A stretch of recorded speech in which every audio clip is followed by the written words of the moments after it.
মানুষ মানুষকে মহব্বত করবে কিসের জন্য? আল্লাহর জন্য।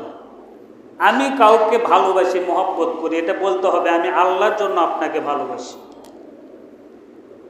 মুসলমানদের এমন ভালোবাসা হওয়া দরকার, এক মুসলমান আর এক মুসলমানকে মহব্বত করবে, ভালোবাসে কিসের খাতিরে?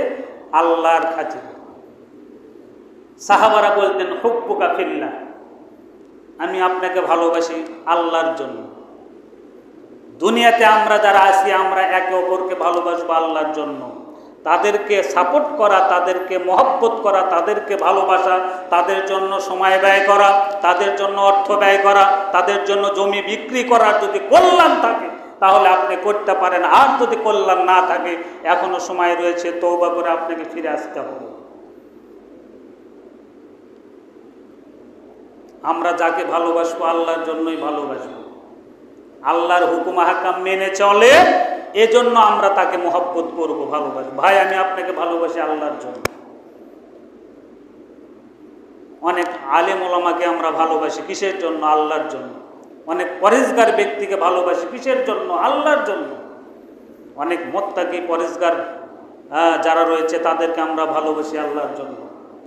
আল্লাহর জন্য এই মহব্বত থাকতে হবে।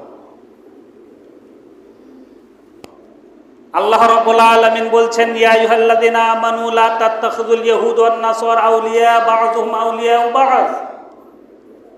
সূরা মায়দা 51 নম্বর আয়াতে আল্লাহ রাব্বুল আলামিন বলছেন হে আমার বিশ্বাসীরা, হে ঈমানদারেরা, খবরদার তোমরা ইহুদি এবং নাসারাদেরকে তোমরা কি করো না? বন্ধু হিসেবে গ্রহণ করিও না।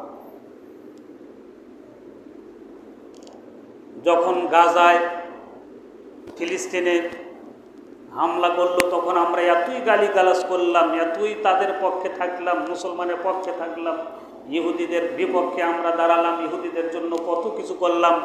আজকে অথচ আমরা ইহুদিদের পক্ষে এবং খ্রিস্টানদের পক্ষে দাঁড়িয়ে তাদেরকে আজকে আমরা সাপোর্ট করছি। আপনি কোন প্রকারের মুসলমান? আপনার বিবেকে একটু আপনি জিজ্ঞেস করুন।